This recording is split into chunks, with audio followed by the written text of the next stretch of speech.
Thanks for joining us, Narayan. You've written about the difference between India and China. In the long term, which political and economic system would you choose and why?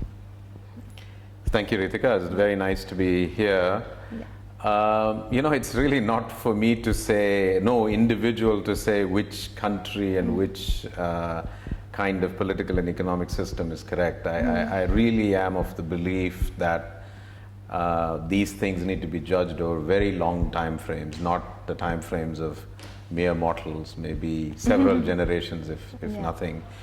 And the history and legacy of how a country became a country and began to adopt what it has is also to me very important. So I would say that for China, maybe what China has adopted is its best because that's what its people think.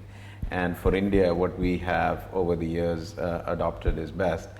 Now that said, as a personal view, that's my view, but not imposing on any other country, it is that, a system of both personal freedom, which the Indian Democratic Constitution affords, as well as one of economic freedom, which both the Constitution and the practice in India approximately afford, is the right one. I hope we can do a better and greater practice of economic freedom in India as the years go by. Okay, great. Moving on, so you've also written a lot about conditional cash transfers. So what do you think are the strengths and weaknesses of using them?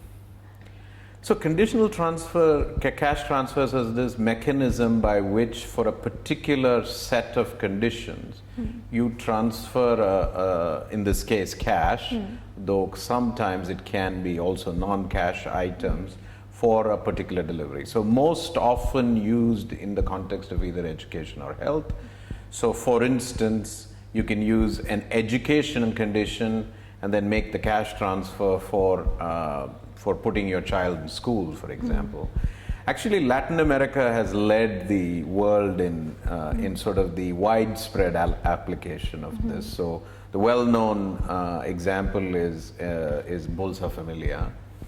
But an equally, not so well-known, but an equally important example is from Mexico called Oportunidades.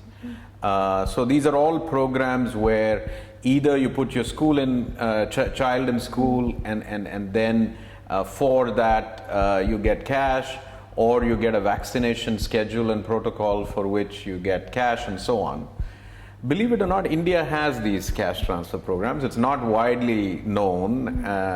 So for instance, we have a maternal institutionalization program called Janani Suraksha Yojana. And the JSY has conditional cash transfer both to the mother and to the ASHA worker. The downside is sometimes if there are two elements of a cash transfer. The first is identifying the target population clearly. The second is actually delivering the transfer itself. Nowadays, the second part is easier with things like the Aadhaar-enabled payment bridge. The path of transfer is relatively easy, even though it wasn't easy in the past. But the context of targeting has to be very clear. Who is the intended beneficiary?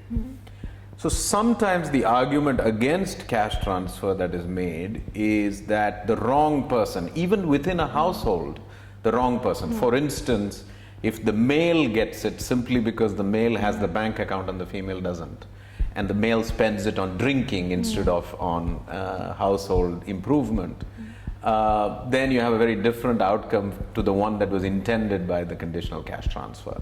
But I think this can be bridged with both education, awareness, and the presence of NGOs actually helping households deal with the conditional cash transfer, and should not be used as an alibi for not implementing the model itself, in my view. Okay. So you've spoken about some of the roadblocks. How do you think we should overcome them? Yeah, as I was just saying, I think the most important element of overcoming them is awareness and education. And to the extent possible, let the targeted beneficiary also get the money. So for instance, let's not make exceptions for the head of the household to get it if the targeted beneficiary is the woman, not the man. And to me, generally speaking, east of the Bosphorus, women are more responsible in households than men are. So as almost a general rule, transfer to women rather than transfer to men in the household. They typically take care of health and education outcome of their children far better than men who typically frivolously spend it most often on alcohol. So what do you think of social business as a development tool and how we can use it in India? So to me, in some theoretical construct, social businesses should not exist. Because in a way, social businesses marry the purpose and methods of business, the methods of business with the purpose of an NGO or a philanthropic organization. So it's almost, in financial terms, since I'm a financial sector guy, it's a derivative rather than an underlying, as they say. But in practice, the three agents that are principally involved in social transformation, the government, the philanthropic organizations, and businesses, often underperform their activity. And it is when this underperformance takes place that you can benefit from the use of a social organization, where the rigor of a business is applied to the social purpose of a philanthropic organization. And so many instances of this are already becoming the case in India. So for instance, microfinance, which some people read with mixed signals, but I read overall quite positively. I think in many areas, such as affordable housing, such as perhaps even delivery of certain types of government services, vaccinations could be an example. So I think in many areas of both public service delivery, social organizations social enterprises as they're called, a combination of a social organization and a business enterprise.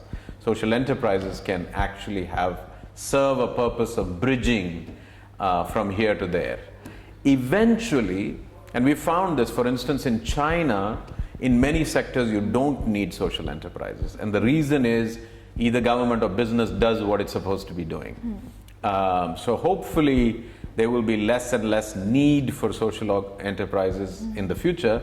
But right now in many areas, in education, in health, in reform, I mean, you just name it, you need social enterprise in India to bridge what is a implementation deficit of these three agents of performance, government, business, and philanthropic organizations.